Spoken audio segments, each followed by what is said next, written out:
computer. Welcome to the Young Adults Today podcast, where we talk about reaching the next generation in our world today. I'm Micah Canale, and I want to welcome you to a wonderful time and podcast. Unfortunately, Josiah is not yet here, but he may be tuning in with us in a few minutes. But we just want to thank you for tuning in to Young Adults Today.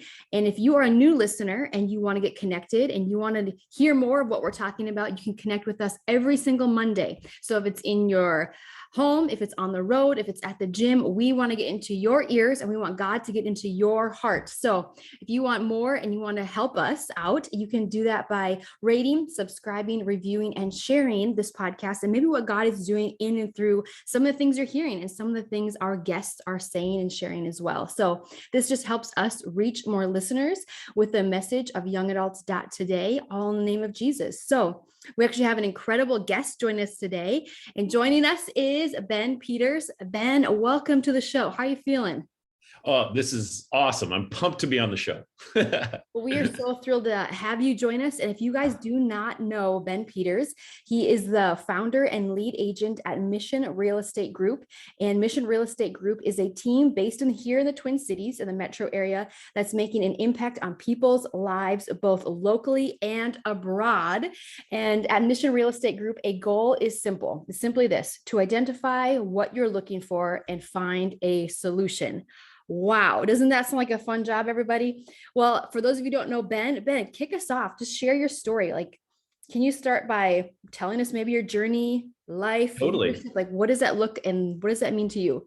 Totally. Well, I mean, Mission Real Estate Group has been a long time coming. Like, there's a lot to the story of Mission Real Estate Group. But in terms of leadership, I've always been a leader everywhere I've went. Just in terms of, like, in high school, I was captain of the basketball team for a couple of years, and then president of my school for a couple of years. Go to North Central. I graduated from North Central, so shout out to North Central University. But graduated from North Central. I was a captain of the basketball team 3 years there, and my entire senior year at North Central, I was planning on playing pro basketball in Costa Rica. And that sounds super cool. I promise you it's not as cool as it sounds.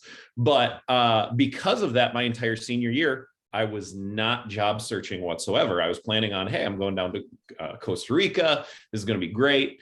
And once literally a week before graduation, I get an email from the team and says, hey, just so you know, we lost one of our sponsors. We're going to have to cut contracts. The first ones, we're cutting our rookie contracts. You can come down and play for us, but you can play for free. And I'm like, oh, well, I just played 4 years of college basketball for free. In D3, they don't give you scholarships. So I wasn't being paid for that. And I'm like, I'm not really looking to do that. And so I kind of crash landed into the end of my senior year, like, oh man, what am I going to do? And so, long story short, God opened the door to put me on 2 different missions trips, and I do sports missions trips. And once I went on both those missions trips, I, like, not to over spiritualize things, but he put a vision, like literally I saw a vision of, like, have you ever played the game Risk, Micah? Have you ever played that game? Yes. Okay. So you know how, like, your army, like, takes over the world or whatever? Yep. I literally saw me sending teams around the world to take over the world, basically. And I saw myself taking sports missions trips all over the place, because the first one I ever went on was my freshman year of college. Absolutely loved it. And I wanted to go on at least one a year. But when God put this vision on my heart, I'm like, okay, how do I do that? Like, obviously, to go travel the world and play sports sounds great, but I need to fund it somehow. And so then the door opened to get into real estate. And that's when Mission Real Estate Group was created, basically.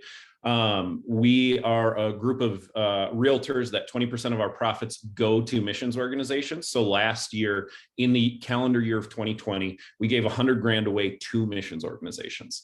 And so my goal with Mission Real Estate Group is to eventually grow it big enough so that I no longer have to do transactions, but I can take a step back and then take those teams all around the world. And I've stayed with COVID. It's been a little bit hard to do sports missions trips, but I've continued doing sports missions trips. And so that's kind of, I felt like God put a business brain in my head. So I'm going to build a business that can help fund missions in the future. And that's kind of how Mission Real Estate Group was born, really.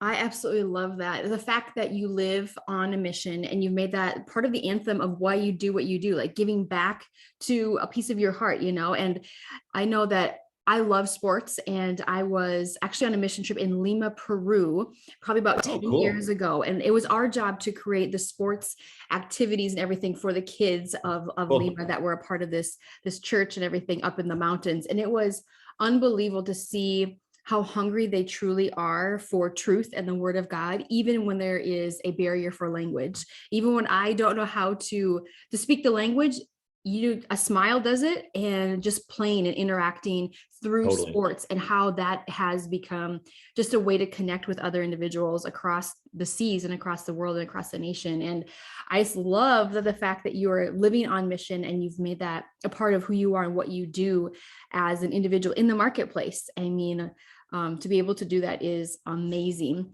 And I Totally. know Like, that, go ahead. oh no, I was going to say, like, what I love about sports missions, like, when a typical person thinks of a missions trip, like, hey, we're going to go build a house, or, build a school, paint, that kind of stuff. God, unfortunately, has not put a handy bone in my body, but he gave me the ability to play basketball. And on my very first sports missions trip, it was amazing. I like, we would partner up with missionaries in the country that was just struggling to get their foot in the door places. Mm-hmm. And so basically these missionaries say, hey, we've got an American basketball team that wants to play your high school team. And so no team in Costa Rica turns us down. They're like, oh, absolutely. Yeah, we'd love to play some American basketball players. We walk into the gym and these Costa Ricans are looking at you like they'll have a school assembly. The bleachers are full and they'll be like, oh, who are these gringos? But as soon as you dunk a basketball, because in Costa Rica, the average height is like 5'4". And so as soon as you dunk a basketball, they're like, whatever they have to say, I want to listen. And so then you can tell them, hey, you need to accept Jesus. And they're like, okay, if I accept Jesus, can I dunk? It's like, no, that's not exactly how it works. But Just lower hey, your hoop. it hurts. Oh my gosh, that's so funny. It's amazing to see when you're in the mission field, other countries' perspectives of the American. And Totally. even like we were on a mission trip in China, and every single person thought that we knew Justin Bieber personally. And it was just amazing to see, like, okay, you met Justin Bieber, now you can speak into my life, just like you said, because Josiah had actually met Justin Bieber. He came into Grand Slam, and he was able to meet him. So when he was up in on stage or whatever in this little classroom in China, he was able to share that. And then it caught the attention of like every single Chinese student. And they're like, Justin Bieber? No, I don't know him, but I did meet him, And the crazy thing is that one of our friends, Sunshine, was actually on the trip with us, and she was on The Biggest Loser, and she got 4th place that year, or a few years before that. So like, you guys have a celebrity in the room. So the celebrity mentality of other countries, and just earning the right to speak into their lives is an incredible gift and talent. And if you can do that through sports or through conversation or however that is, it's just fascinating to see their level of respect and their eyes and ears and hearts open up towards Christ, even when they don't know what you're saying sometimes. So Absolutely. that's 100%. awesome. 100%. And I know when Josiah talks about you, Ben, he says that he loves the fact that you are an individual, and he's just like, Ben Peters is on mission, not just like because it's part of your slogan or your name, but can you share, like, what does that mean to you specifically, like living on mission? Well, like for me, I want to live my life. I guess for me, it would probably be legacy. Like, what kind of legacy am I living? And so every day I wake up with that in mind. Like, and it's kind of funny. Like, I was so disciplined, and I still am a very disciplined person. But me and my wife just welcomed our son into the world in August.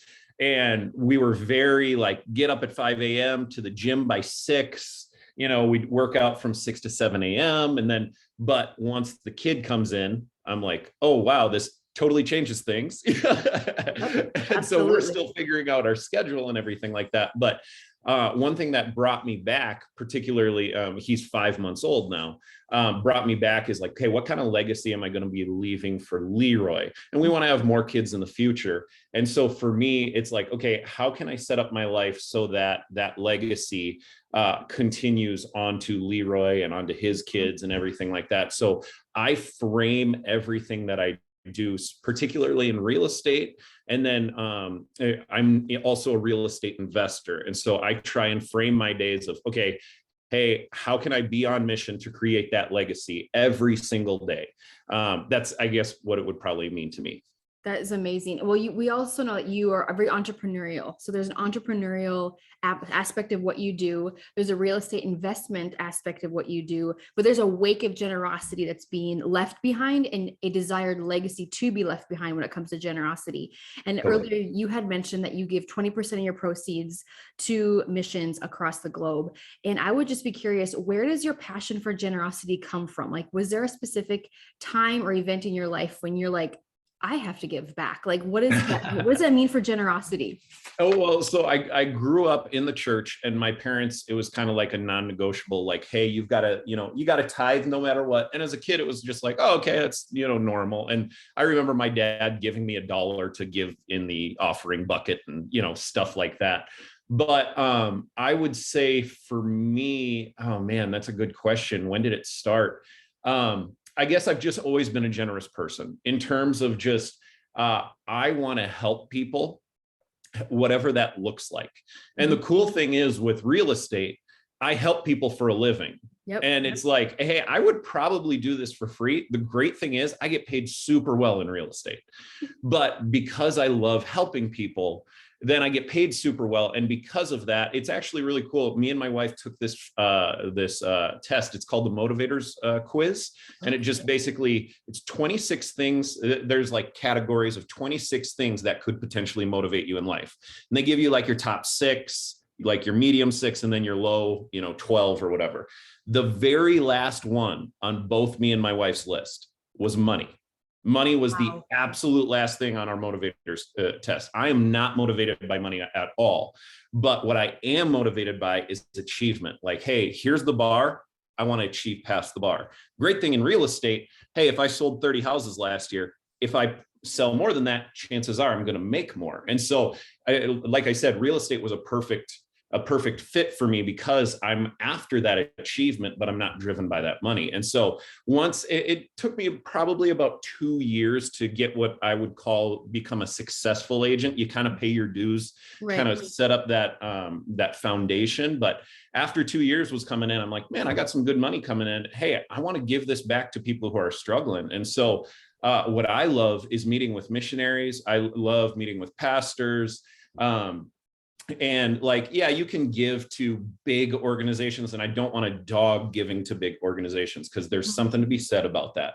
But what I love is I just met with a missionary just the other day that their goal is to go to other countries, find missionaries that are struggling, and they're incredible photographers and videographers, and they want to be able to like video them, show the world what they're doing so that they can raise support. And so they were raising support so that they could go do this full time. And I was like, oh my gosh, that's amazing. And so whatever money I give to them, I know is helping totally and exponentially. Where, big organizations, if I give them $100, $1,000, that's not going to do a whole lot. And so I love partnering up with the small missionary that it's like, okay, hey, if I give them $100, that $100 is going to go a long way. And that's going to be super, super appreciated. And so I think that was kind of my good money-making year in real estate. I was like, okay, hey, like at the end of the day, yes, I want to create a legacy for me and my family, but hey, I also want to, it's kind of that Dave Ramsey principle too of living open-handed, where it's like, hey, if you're living open-handed, the blessings can come down, but the blessings are going to go out. Where if you close your hand, the blessings can't come down because the blessings aren't going out. So that's a really big thing that I would say that I've tried to live my life by. That's so good. Ben, what an amazing way to live your life. Like, you don't have to go to work, like you get to go to work. Totally. That's one thing that I realized when I was living in North Dakota and I was driving to the church that I was working at, working with young adults, working as a young adult pastor's assistant, and just getting things off the ground. And I remember driving and I'm like, oh my gosh, like I'm excited to go to work. 2, I can't wait to see what God's going to do. And 3, I don't have to do this. Like, I get to do this.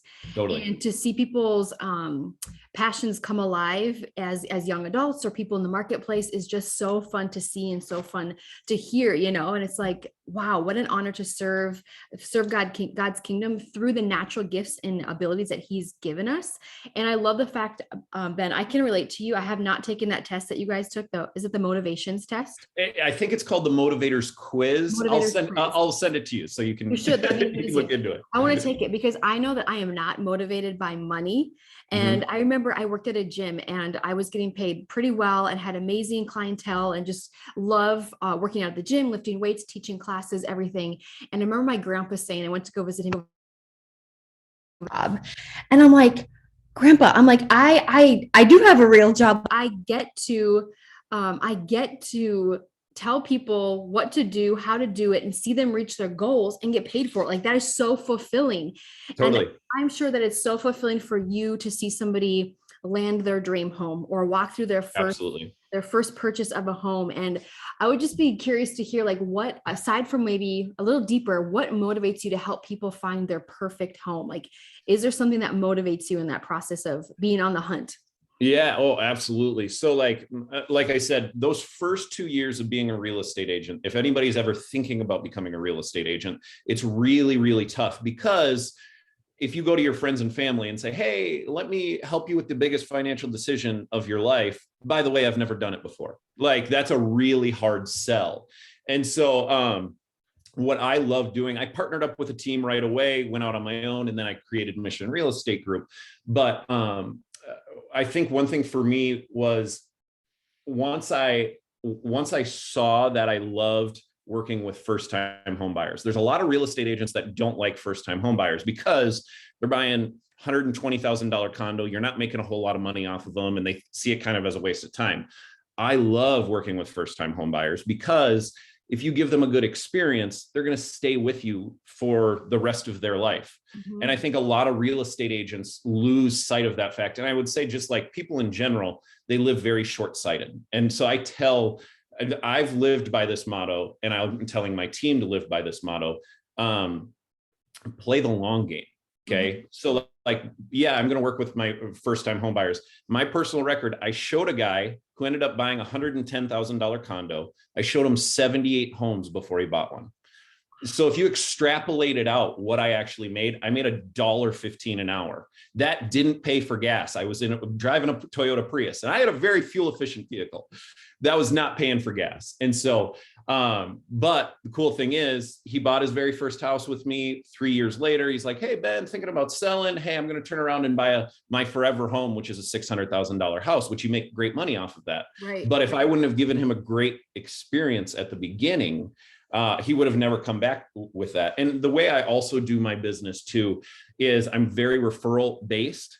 I don't go like when you get into real estate, not to get into the weeds too much, but as real estate agents, there's a lot of people who will like buy leads off of online, or they'll advertise on Facebook or Google or anything. I don't do any advertising like that.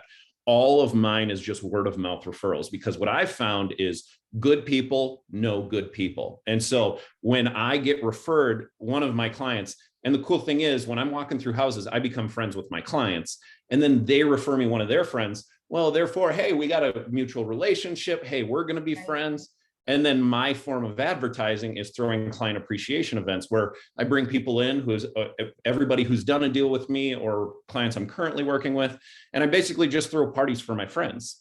And I'm like, that's an awesome way of marketing. Why would I spend money and give money to Facebook, who they're already making tons of money, when I can just throw a party for my friends? And then, inevitably, my clients who come to that party, they're like, oh, hey, I just went to a Twins game with my real estate agent. Then their coworkers like, what the heck? Like, how did your real estate agent do that? Like, I bought a house from a real estate agent. I haven't heard from him since. And that's typically how I get my referrals, is because of that. Sorry, I'm very ADD. Oh, that's so fun. What was the original question? I want to make sure I'm answering it.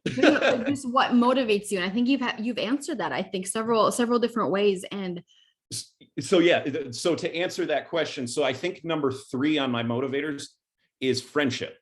And Oh. so that's the reason why I brought that up, is because the way I've built my business, good people know good people, and they're going to refer me good people. And so it's that achievement, but it's also friendship. And so I think for me, a big motivator in my life is friendship. And so good people knowing good people, that's a great way to build a business, in my opinion. That's so good, Ben. I think it's brilliant for you to celebrate. Like it's a celebration of you getting your friends together and celebrating the fact that they got their first home, landed their forever home, are potentially going to find their home.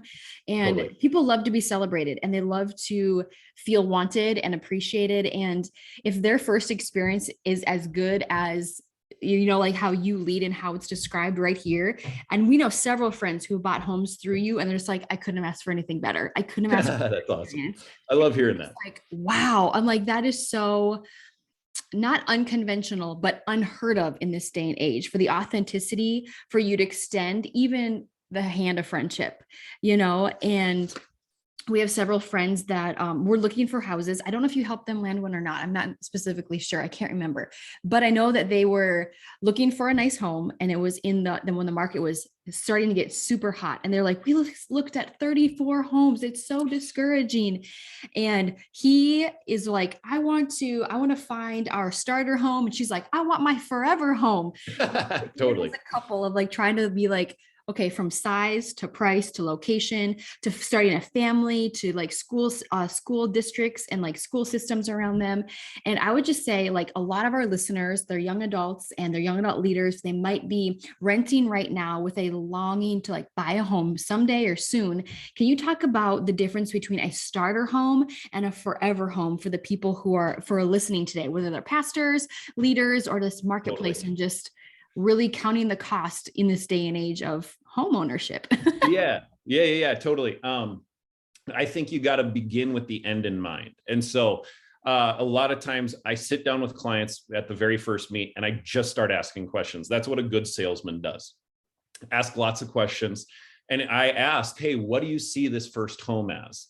And when people are like, oh, hey, I see it as a 3-year house, a 5-year house, because statistically speaking, the average first house is 3 to 5 years. That's statistically speaking. There's some people who will stay in their house forever, but statistically speaking, that's the average. And so if I go into it with, hey, remember guys, this is a 3 to 5 year home. And a lot of people are like, hey, I want to buy a house where 5 years down the line, hey, I can sell it, go buy something else. It's like, okay, hey, let's keep that in mind when we're looking at it. Because if you walk into a house where everything's done and it's like, oh, it's HGTV quality, it's got the subway tile backsplash. That's what everybody wants. It's got the stainless steel appliances. That's what everybody wants. I'll tell them, I'm like, hey, this is a great move-in ready home, but 5 years down the road, there's a chance that if the market doesn't continue appreciating, hey, there's no ability to add equity into this house. And so begin with the end in mind. So if your goal is to sell it in 5 years, hey, let's begin with the end in mind. Let's find something that we can build some equity. So we start walking through houses and it's like, oh man, the carpet is really crappy here. Hey, it's an unfinished basement. I'd love to have a man cave. Hey, those are two things that you can change very easily. Yes, it takes some cash. And so that's another thing that we got to talk about, like, hey, what's your cash position, that kind of stuff. But it's like, hey, if we begin with the end in mind, hey, I only want this to be a 5-year house. Okay, let's buy something with equity building potential. Mm-hmm. And so, and if somebody comes to me and says, hey, I want the forever home, cool, let's do it. Let's look for it. And in that case, yeah, you can be a lot pickier. But I would urge anybody who's listening to this, buying their first house, okay, be flexible with it. Okay. Yeah, obviously I'll have some first-time home buyers who are like, I need a clawfoot bathtub. And I'm like, that shouldn't be part of the decision-making process. Really nail down, I need X 3 bedrooms. I need 2 bedrooms. A lot of people work from home now. And Right. so a lot of people are like, hey, I'm looking for 3+ bedrooms. I need X number of bathrooms, 3+ bed, 2+ bath. Outside of that, be flexible with things. I always say, hey, let's have a needs list. Let's have a wants list. Needs, 3 bed, 2 bath, 2-car garage. Okay. The rest is wants. Okay. Hey, let's maybe look at some townhomes. Hey, maybe let's look at some single families, that kind of stuff. And, if I walk into a house and I tell my clients, hey, I think this is a good deal as it sits, don't be afraid to pull the trigger. Because I get it. When you go out very first time looking at a house, I've never done this before. I've never pulled the trigger before. I get it. It's scary. The unknown is scary, but I try and let them know. And that's the great thing about being a real estate agent. Even when I'm buying homes for myself, I bring in another agent on my team because you might get emotionally attached. Us as a neutral party, we don't get emotionally attached. We look at the facts. Hey, this house, it's a little overpriced as it sits. Okay. That way you don't fall in love and like, oh, I need this house. Well, hey, it's a little overpriced. Let's wait until, they maybe do a price reduction, or maybe we do a little negotiating, or we walk through a house and say, hey, this is actually super underpriced. Hey, we need to get aggressive and put an offer in on it right now. And so that's, I would say, find a good real estate agent. If you're listening to this in the Twin Cities area, I'd love to help you. But outside of that, if you're outside of that, find yourself a good real estate agent who's not a typical, what I would call salesy agent. You want an educator. That's what I tell all my clients. I'm not a salesman. I'm an educator. I'm here to educate you through the process and be a neutral third party throughout the process. I love it. Ben, a couple of things stand out. One, begin with the end in mind. Yep. I know that we started our home with that in mind. We started our marriage with that in mind. We started the ministry that God's called us to, like from the legacy we want to leave, just begin with the end in mind. And I think that's a great place to start, and looking at anything from like finances. And I love how you talked about not getting emotionally attached, because we had some friends, like I said, that were looking at 38, 34, whatever, however many homes in the 30s. And I'm like, oh my gosh. And every time I'd leave, I'd cry because we put our offer in and we would never get it. And so when you walk through the home, that emotional attachment that can come with like, oh, I can envision our table here, our couch there, our kids here, the yard, the dog, and to be able to just like step back and bring a non-biased party in. It's just like, okay, time out. Here are the facts. Yep, absolutely. What we have, this is what we want, and just making that list. And I know that a lot of our listeners may be probably buying a home, potentially desiring to do that, and becoming a first-time home buyer. Is there any other helpful advice that you would want them to know today, aside from being flexible and anything you talked about already? Yeah, it's a great question. I think it sounds like your podcast is a lot of leaders, a lot of people in ministry and all that kind of stuff. This is something that I suggest, and this is what I've done from the beginning. So how I got my start in real estate, I bought a 3-bedroom townhouse with an unfinished basement, finished the basement to make it a 4-bed, 4-bath, basically. I rented out those other 3 bedrooms for about $700 a piece. My payment on it was $1,200 a month. I was renting everything out for $2,100 a month. And so I was not only living for free, I was actually making money on the place I was living. Yes. And I mean, obviously as a single dude, that's easier to do, but there were a lot of people who were like, hey, Ben, you're making good money. Why don't you have a nice place to yourself? And I'm like, hey, I'm, again, to what we went back to, I'm beginning with my end in mind. Hey, I want to create a legacy for my family. So if I live below my means a little bit, hey, it's not the worst thing in the world. Mm-hmm. And so when me and Angie got married, we bought a house, we finished the basement. I have somebody living in my basement right now, taking mm-hmm. care of somewhat of my payment. It's not all my payment, but I live below my means so that I can put my money into investment properties. Those start spitting off money, then I can give more to missions. And so that's how I look at it. And so I want to let everybody know, you don't have to go buy a house and, all right, hey, we're pre-approved for 400. Let's spend 400. Hey, maybe you buy something a little bit cheaper. Maybe you put a roommate in there. Is it ideal? No. But to me, it's another Dave Ramsey principle that he talks about. Right. Eat beans for 2 years of your life so you can eat caviar for the rest of your life. That's right. And so especially anybody getting into ministry, I don't want to discourage anybody from ministry, but sometimes ministry, you don't get paid super well. Mm-hmm. And so what if you could buy something that you no longer had a living expense? And so that's another thing that I would say I specialize in. I specialize a lot of times in first-time home buyers, and now those buyers are starting to move up and whatnot. But I would also say I specialize in people who are thinking about getting into investment real estate. Hey, how do I do this? How do I start? And so I've probably helped, so in 2020, I did 61 deals. The average real estate agent does about 6 transactions per year. So I 10x'd what an average, quote unquote, average agent does. And last year, I would say probably 10 or 12 of them was first time investors. And so I love helping somebody who's like, hey, I want to get ahead in life. I realize that one of the ways to get ahead in life is to own real estate, take care of my mortgage payment, that kind of stuff. And so I love sitting down with those types of people and helping them. All right, hey, let's see, how could we do this? Maybe you buy a duplex, maybe you buy a triplex, maybe you buy a single family, Right. Maybe we create a mother-in-law suite, just stuff like that. And so I would say to anybody who's thinking about buying a home, begin with the end in mind. What is your goal? Hey, would you love to be financially free? Hey, maybe we should look at what's, house hacking, where you rent out rooms in your house, or duplex, triplex, that kind of stuff. Ben, I love your strategic approach in this, as well as your ability to, I would say, play Monopoly. So if you ever want to play the game of Monopoly, Josiah and I would love to join you and your wife. Absolutely. You play Monopoly like you play real life. Absolutely. I love it. Well, we are just wrapping up the last 5 questions. Josiah is going to hop on in and join us. Well, welcome. He comes to the best part. Ben. Hey, Josiah. You just gave us some very insightful things. So you're going to have to go back and listen with the listener. Can't wait. I've been looking forward to this episode for so long, and I can't wait to glean some insight from you, Ben. All right. Yeah, absolutely. Ben, so we have the 5 in 5. So we have 5 questions in 5 minutes. Are you up for the challenge? I think so. I think I can do this. Whew. All right. Well, question number 1, Josiah, do you want to kick us off? Let's kick it off. Okay. I've been quiet so far this episode. You're good. So if you could describe yourself in 3 words, what would they be? Yes. Okay. You sent these questions to me ahead of time. I should have wrote them down. Immediately, I'm a big Office fan, so I think of Dwight, where he's like insatiable, jackhammer. No, I'm not going to say any of those words. I would say passionate.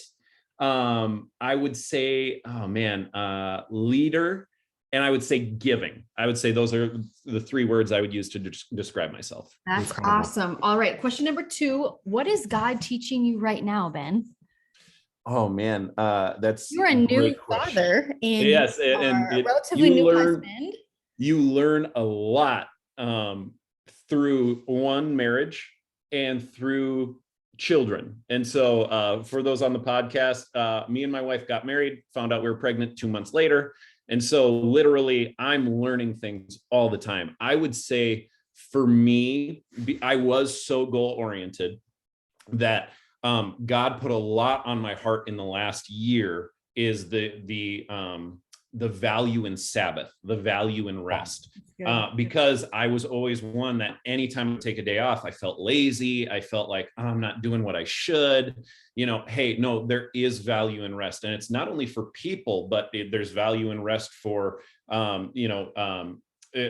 families. There's value in rest. Like I just listened to a sermon that they talked about valuing rest within fields, like, hey, taking off from your business for a little while and just, stuff like that. So I would say God's been teaching me a lot about rest. I took almost a full 2 months off when Leroy was born, and it was awesome.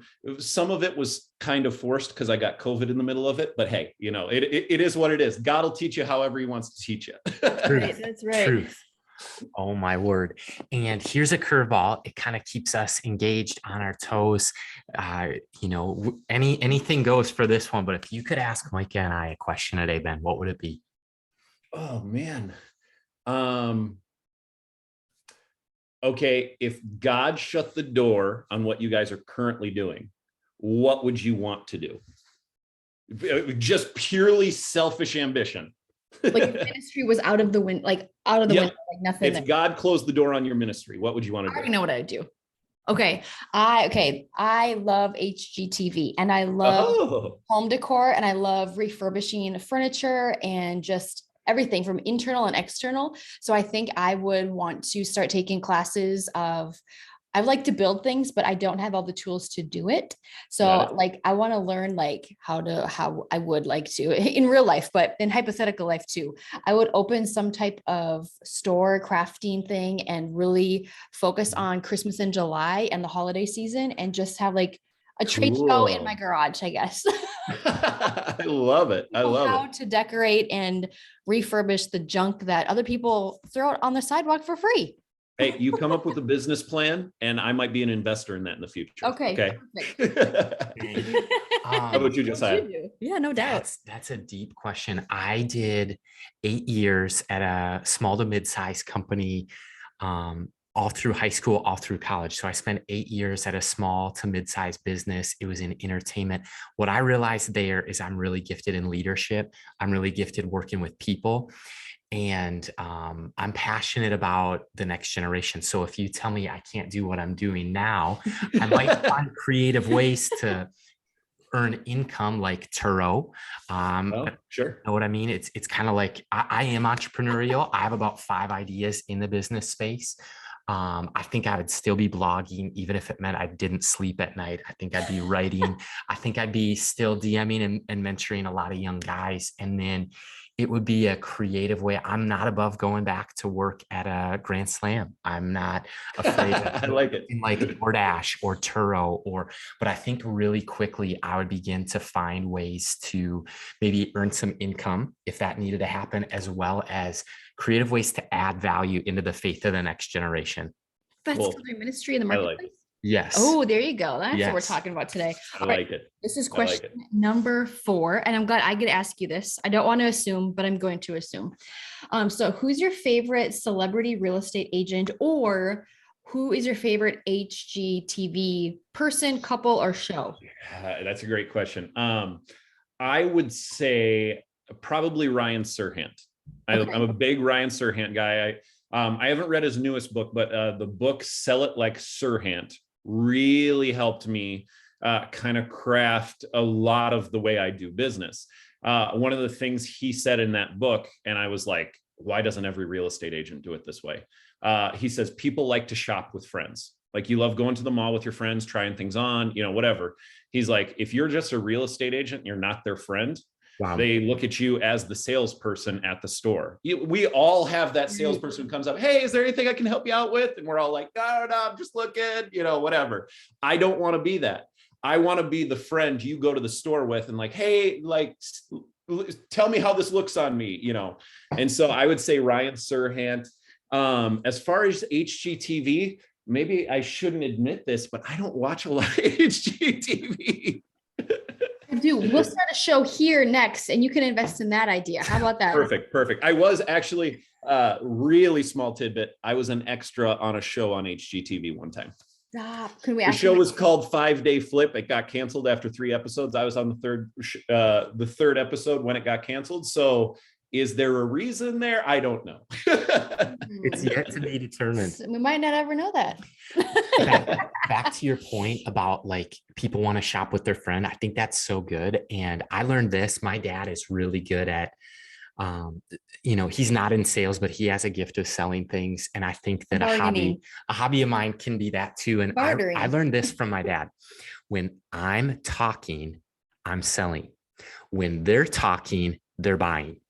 Yep. And so it's, if you can get good at asking questions, if you can get good at listening, a big part of it is obviously knowing your stuff unquestionably, but if I'm talking, I'm selling. If they're talking, they're buying.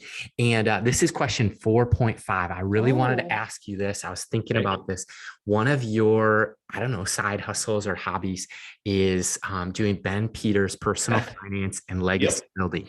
Yep. YouTube channel. And that's exciting. We could do a whole episode on that, a series of episodes. But absolutely. So many people, not only like you and Micah talked about earlier, want to become maybe a first-time home buyer, but a lot of people are thinking about entrepreneurship. They're thinking about ways to creative ways to build a legacy for the next generation. And part of that might be, this isn't, by the way, giving out financial advice. We're not financial experts, at least I'm not, but any thoughts on the person who might be interested in learning more about real estate investing? Oh, totally. Shameless plug, go subscribe to me on YouTube. Agreed. Ben Peters. I also just created a website, benpeters.us, because somebody already had benpeters.com. That's a whole other thing. But anyway, I really am passionate. Like, I grew up in a family that financial talk was normal at the dinner table. And I realized that's not normal. Right. I didn't realize that until I married my wife, and my wife is like, yeah, we never talked about finances. Any number over $30,000 makes no sense to me. Like, we literally had that conversation while we were dating. And so I realized, like, okay, because of that, because of the way I was brought up, I like, big shout out to my parents. They did a great job. I mean, yeah, I don't want that to sound weird, whatever. Anyway, but I want to normalize financial conversations. And that's why, like, in my YouTube, I really try and be open and transparent. Like, hey, this is how much it costs. This is how much. And I mean, there's even a few things. Last year, I bought an Airbnb, totally and utterly failed. I sold it after 4 months, and I created a video on that. Like, hey, I failed. Like, I want to be open and transparent. Like, hey, not only, hey, here's a super successful property. Hey, here's one that I did not do well on. And it was even after I did all the research, even after I did all of the data, I was like, this is going to be a slam dunk. And then all of a sudden, COVID hit. And then 2 months later, Minneapolis riots happened, and my house was right in the heart of it, basically. And I was like, those are things outside of my control. I can't do anything about that. And so I want to normalize financial conversations, not only the successes, but the failures too, because I am of the belief that one of the best learning experiences in life is failures. And so a great guy I listened to, Ryan Leake, he's actually a North Central alum. He said this phrase, failure is not your villain. I think there's so many people who look at failure as the villain in your life. Right. No, it's the hero in your life, because when you fail, okay, yeah, if you fail multiple times doing the same thing, yeah, you can maybe look at it as a villain. But for me in my life, hey, I failed once. Okay, I learned a ton from that experience. Now I'm going to be successful because of that failure. I love it. It's fun. And thanks for going there a little bit off script, but I know that that's one of your passion points. I've been having a lot of fun learning from you and watching the videos, and definitely encourage people, if they're interested, or maybe that's outside of their wheelhouse. This is a way to learn more about personal finance. Like you said, normalize the conversations and think in terms of legacy. So right. Well, I think with many of our listeners, they are, like you had alluded to, Ben, like if you are in any form of ministry, you're probably not raking in the dough like you could if you were in corporate America. That's a fact. It just really is. But to normalize the fact that we can talk openly about finances, we can have meetings with our husbands and wives. We can talk about it in the dating process, because even Jesus talked about money more than he did heaven, right? That's true. And how to manage money, how to give with a generous heart, and how to tithe, and all those different things you can go look up when Jesus talks about money. But one thing that, all right, I should just get into the last question, shouldn't I? Question number 5. We'll see what you respond with. Okay, here we go. Maybe I'll talk about it. Maybe I won't. Number 5, if you could tell a group of college pastors, maybe marketplace individuals or young adult ministry leaders, one thing, if we handed you the microphone, what would you leave them with today? Oh man. So I think in terms of legacy so much. Okay. If you're a young adults pastor or young in your ministry experience, minimize your expenses as much as humanly possible by buying a house hacking it, renting out a room, whatever. I think that's one of the smartest things you can do. I am of the belief. So I'll spoiler alert. One of the videos on my YouTube was how I became a millionaire in assets by 29 years old. And it all started with me just taking care of my rental, my monthly payment. Could I have gotten a house rental? I could have afforded $1,500 a month easy. I was like, no, I'm going to live for free for this little time, and then start building that empire. And with the right information and the right mentors in your life, I'm of the belief that anybody could do that. Like you're listening to me right now and you're like, yeah, that guy's not all that put together. Yes, you're right. Absolutely. But if I can do that, that means you can do that. I'm of 100% belief that anybody can become financially free no matter what you are.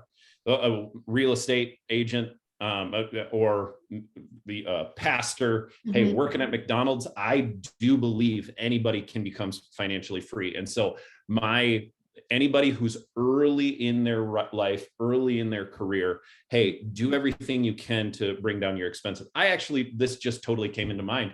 At North Central, I still wanted to bring down my expenses as much as possible. So this was totally illegal. We weren't supposed to. We had 4 dudes living in a studio apartment.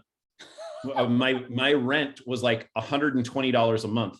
We didn't turn on, we were on the first floor, and it was a building built in the 1800s. We never turned on the heat. I woke up with icicles on my hair sometimes. Wow. But my goal was to graduate college with no debt. So, hey, however I had to do that. So I flipped a lot of things on Craigslist.